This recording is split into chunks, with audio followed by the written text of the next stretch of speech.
Muy bien.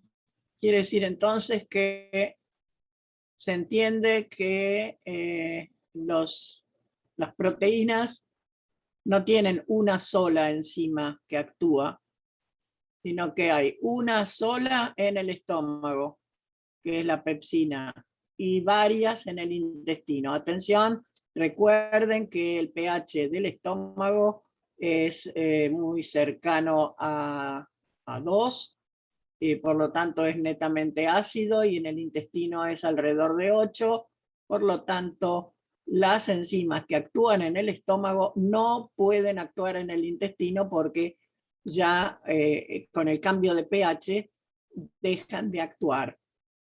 ¿Me escuchan bien?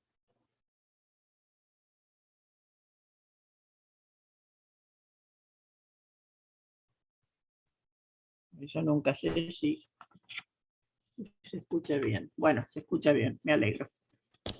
Entonces,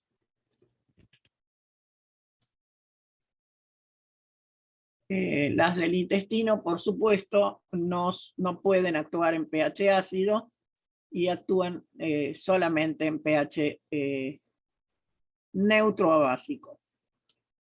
Y quedan libres los aminoácidos, y los aminoácidos son integrados a las células de la pared intestinal. Pero ahora vamos al tercer grupo de nutrientes que son más problemáticos por la sencilla razón que... bueno, no dije nada con respecto a los herbívoros. Recuerden que parte de los herbívoros son rumiantes, no todos. Los rumiantes tienen un aparato digestivo ligeramente diferente de los otros herbívoros. Y atención, porque los otros herbívoros lo que tienen son partes del aparato digestivo adecuados para albergar gran cantidad de microorganismos, que son los que le confieren la capacidad para degradar directamente los vegetales con que se alimentan los herbívoros. Bien.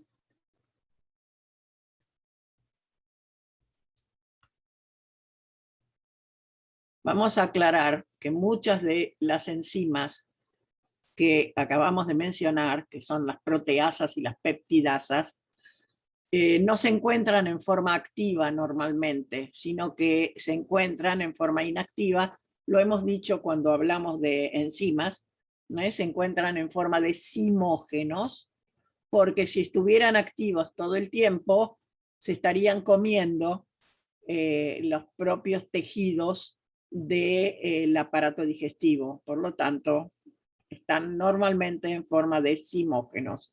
Y esos zimógenos son activados por toda una cascada de tipo degradativo, digamos. Entonces, el primer, bueno, en el caso del estómago, el zimógeno, o sea, el pepsinógeno, es degradado por el ácido clorhídrico del estómago, o directamente, una vez que está activa al menos una pequeña parte de la pepsina, ya directamente la pepsina activa a su propio pepsinógeno.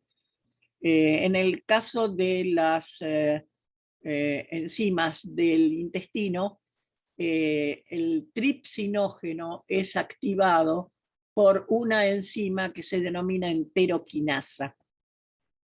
Y esa enzima entonces da lugar a la tripsina. La tripsina, a su vez, actúa ya sea sobre el tripsinógeno o bien sobre todos los demás zimógenos que se encuentran, que son los zimógenos de las otras enzimas. O sea, quimotripsinógeno, procarboxipeptidasa, proelastasa, profosfolipasa, etc. Entonces, todo ese proceso es comenzado, es iniciado por la enteroquinasa, que no tiene ninguna otra actividad, solamente esa, de activar el tripsinógeno. Bien, adelante. Eso sí, ¿por qué hay tantas enzimas? Y no solamente una, como en el caso del estómago. Por una simple razón. Las enzimas son específicas para diferentes aminoácidos que constituyen la unión peptídica. Entonces, no todas las enzimas rompen en el mismo lugar. La pepsina rompe y esto lo tienen acá aclarado, la pepsina rompe la unión peptídica constituida por el carboxilo de una fenilalanina, de una tirosina o de un triptofano, es decir, el carboxilo correspondiente a los aminoácidos aromáticos. ¿Qué pasa con la quimotripsina? También, pero en el intestino. Exactamente lo mismo, pero en el intestino. Por eso, en el estómago, la pepsina hace el mismo trabajo que la quimotripsina en el intestino. Y la tripsina, por su parte, lo que hace es actuar sobre los aminoácidos básicos. Pero estamos, atención, la pepsina lo que hace es romper los aminoácidos aromáticos, pero que se encuentran del lado del grupo amina de la unión peptídica. La quimotripsina del grupo carboxilo de la unión peptídica. Y la tripsina, los del grupo carboxilo de los aminoácidos básicos, arginina y lisina. Bueno, eso repásenlo bien, porque son especificidades correspondientes a las enzimas digestivas. No todas hacen el mismo trabajo. Rompen uniones peptídicas, sí, pero con preferencia. No rompen cualquier unión peptídica. ¿Está claro eso? Tienen preferencias con respecto a cuáles son los aminoácidos componentes de la unión peptídica. Bien, adelante.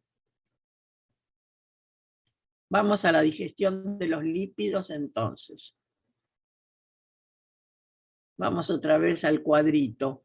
En la boca nada, en el estómago nada y en el intestino. Es decir, partamos de un punto. Los lípidos no son solubles en los medios acuosos. Por lo tanto, las enzimas no van a poder actuar hasta que se vuelque al intestino un componente que es la bilis y otro componente que es el jugo pancreático. La bilis lo que va a hacer es producir algo muy importante, que es la formación de micelas. ¿Se acuerdan lo que eran las micelas? Eran esas partículas que tenían en la parte de adentro las colas no polares y en la parte de afuera los grupos polares. Bien. La bilis tiene como componentes los ácidos biliares y la bilis es secretada por el hígado y normalmente almacenada en la vesícula biliar. Se vuelca cuando hay lípidos en el intestino delgado. Además de la bilis, lo que se va a volcar es el jugo pancreático. Y ese jugo pancreático tiene las enzimas necesarias para degradar los triglicéridos. A ver, la lipasa es la enzima que tiene la capacidad de hidrolizar las uniones éster de los ácidos grasos. Y entonces, ¿qué es lo que vamos a obtener?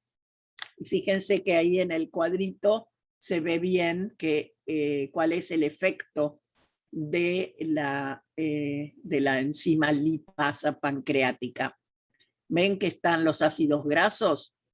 En el cuadro de la derecha están los ácidos grasos libres y el glicerol. No sé si alcanzan a verlo. Ácidos grasos libres y glicerol. Como están en un medio básico, entonces no tenemos que el ácido graso está en forma digamos, con el hidrógeno en el ácido graso, en el carboxilo. Está en forma de carboxilato.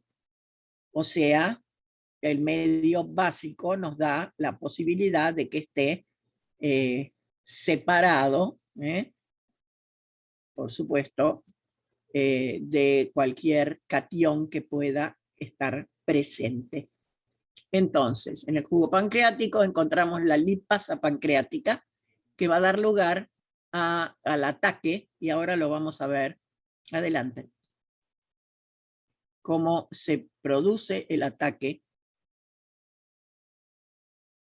Ahí vamos a ver. Entonces, en la bilis tenemos sales o ácidos biliares, hay fosfolípidos, colesterol y unas cuantas cosas más, pigmentos biliares, que son los que le dan color a la bilis. Los pigmentos biliares son la biliverdina, que es verde naturalmente, y la bilirrubina, que es amarilla.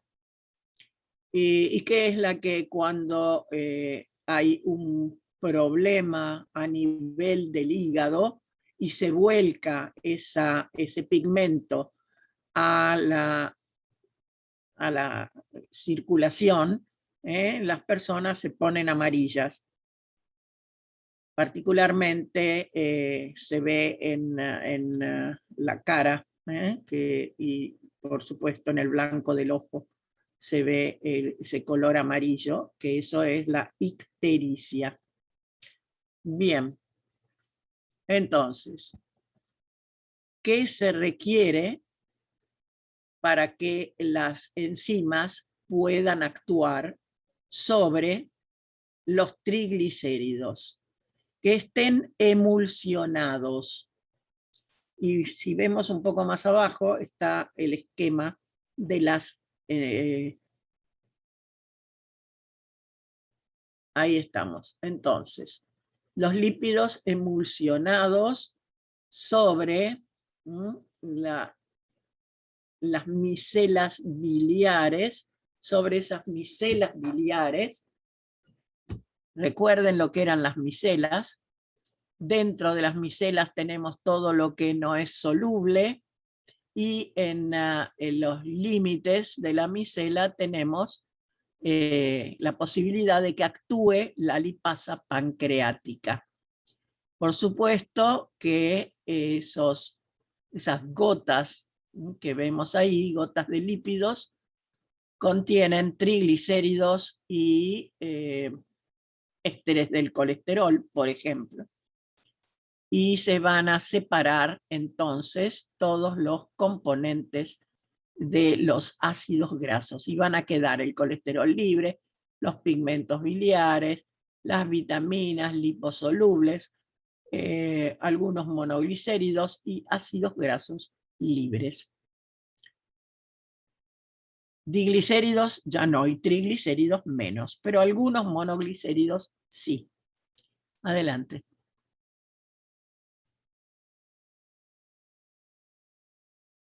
Ahí está la formación de la micela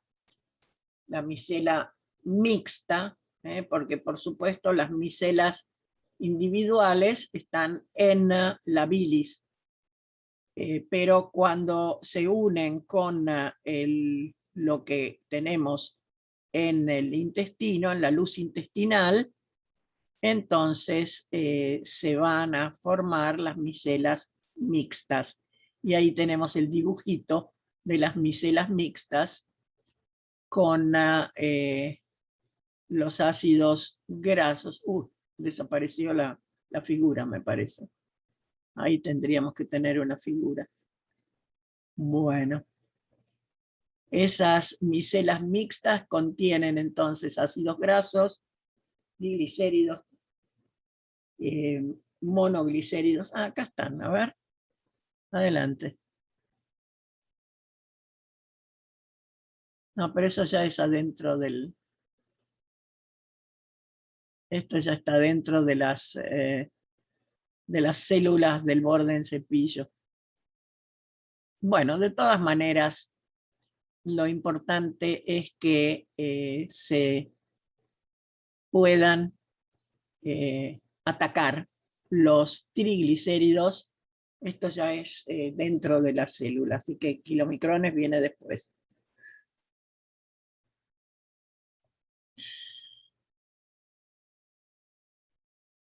Bueno, entonces, dentro del intestino tenemos las micelas mixtas, que lo que tienen es ya después del ataque se van a ir separando los monoglicéridos, el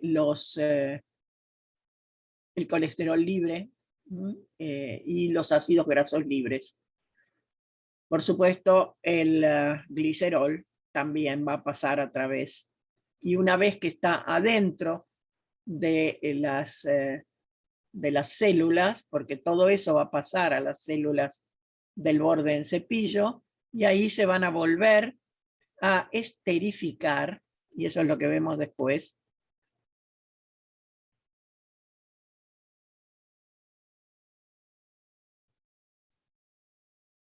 Primero se van a formar unas partículas denominadas kilomicrones, que contienen fosfolípidos, ácidos grasos libres, algunas proteínas transportadoras. Esos kilomicrones ingresan a las células a través de la membrana, por supuesto, o pared celular, van a permitir la formación de esas partículas que, además de tener todas esas sustancias que son los ácidos grasos libres, tienen proteínas transportadoras.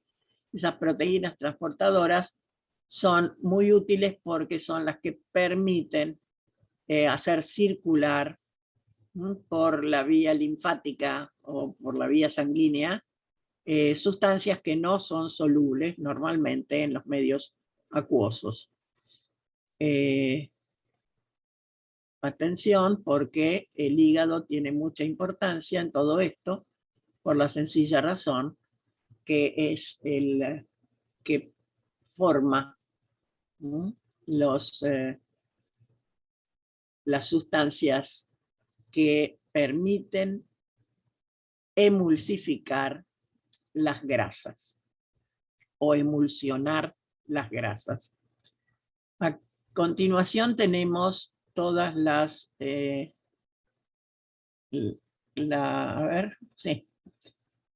fíjense que las sales biliares no van a ingresar a las células, van a quedar afuera y van a recircular,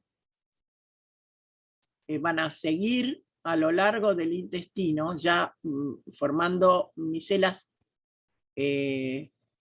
vacías. Esas micelas vacías tienen solo sales biliares y lo que hacen es, a nivel del yeyuno, son recuperadas en parte. No todo lo que es sales biliares es recuperado, pero en parte sí, porque recirculan por la vía porta, por la circulación portal, hasta el hígado, y ahí son utilizadas nuevamente y segregadas a la vesícula para que vuelvan a ser utilizadas en la digestión de los lípidos. Pero no el 100%. De vez en cuando, a partir del colesterol, tienen que ser generadas las sales biliares para compensar lo que se ha perdido durante la digestión. Una vez adentro de las microvellosidades de las células, es decir, el famoso borde en cepillo de las células del intestino delgado, los monoglicéridos y los ácidos grasos libres se vuelven a unir para formar diglicéridos y triglicéridos. Y esos triglicéridos son los que, una vez que están ya completos, van a circular al intestino. A ver. Creo que tenemos algo más. Ahí está. A través de... van a circular bien a través de las paredes de la mucosa intestinal, van a ir a formar todo lo que corresponde a los componentes que se necesitan tanto en el hígado como en el tejido adiposo. En el tejido adiposo para depositar grasas directamente en las células del tejido adiposo, y en el hígado para degradar ácidos grasos para, lógicamente, energía. O sea, en el tejido adiposo se reserva, en el hígado se degradan, se oxidan los ácidos grasos para obtener energía. No sé si está eso puesto. A ver. Sí, calculo que sí.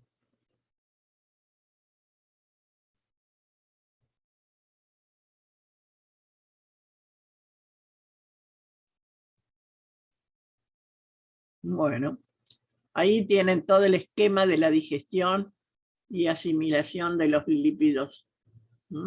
O sea, de la vesícula biliar vienen los ácidos biliares. Forman las micelas. En las micelas, además, permiten la emulsión de los triglicéridos.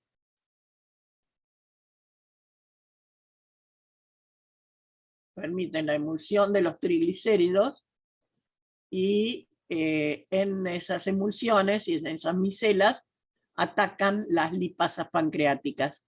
Liberan ácidos grasos hay diferentes formas de ingreso de los productos, ¿no? Los diglicéridos, los monoglicéridos, los ácidos grasos libres, perdón, depende, si tienen cadena corta pueden ir por transporte activo, si tienen cadena larga tienen que ir por transporte pasivo, todo a lo largo de la mucosa intestinal. Y dentro de la mucosa es donde se forman los kilomicrones. Y por ahí los vemos cómo se forman los kilomicrones. Ahí está. Y los kilomicrones van a la linfa para ser distribuidos y pueden ir o bien al hígado por vía linfática o por vena porta, que es lo que dijimos hace un ratito. Tanto los lípidos comunes reformados, que son los triglicéridos que se volvieron a armar, o los fosfolípidos, que es lo que tenemos ahí abajo.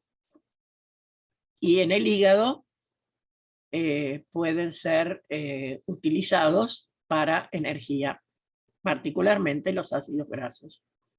Y los que van directamente a los tejidos de reserva, de depósito, es decir, en ese caso van directamente los triglicéridos. No sé si había algo más, creo que no.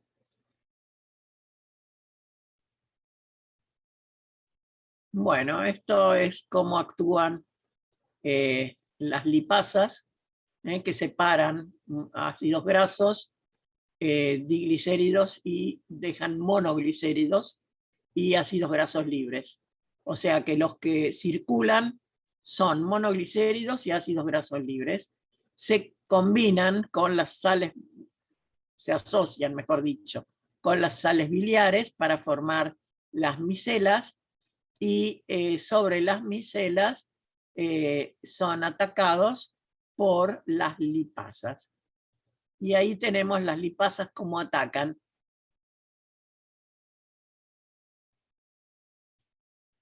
Van a formar ácidos grasos libres y monoglicéridos. El glicerol va directo al metabolismo de los hidratos de carbono.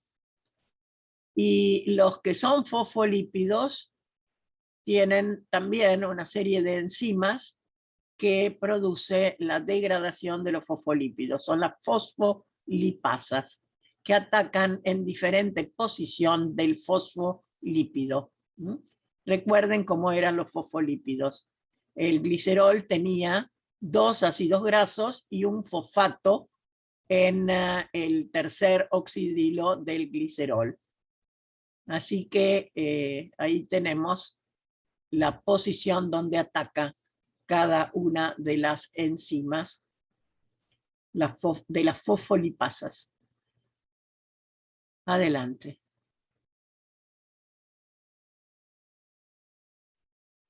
Bien. Entonces ahí tienen ustedes el esquema, cómo se interpreta el dibujito del ácido graso libre. O sea, lo que vamos a denominar grupo acilo.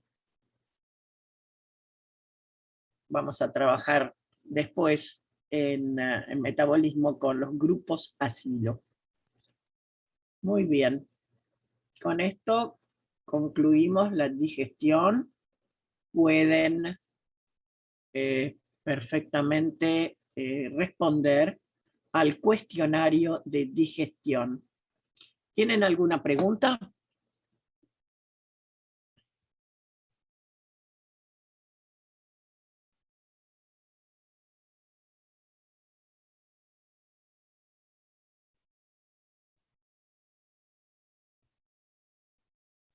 Bueno.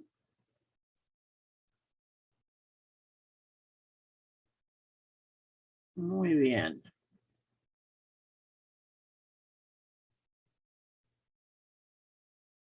Tienen el cuestionario de digestión, tienen el apunte de digestión y tienen todas las generalidades del metabolismo que ya las hemos visto hoy. Y después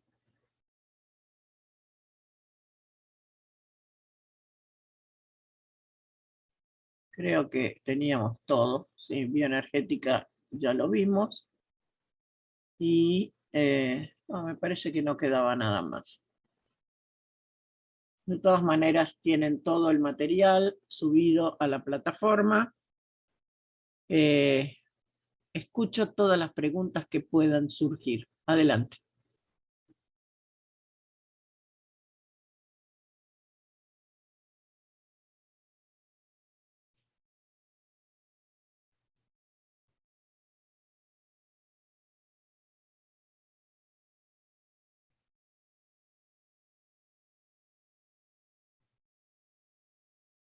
Los escucho.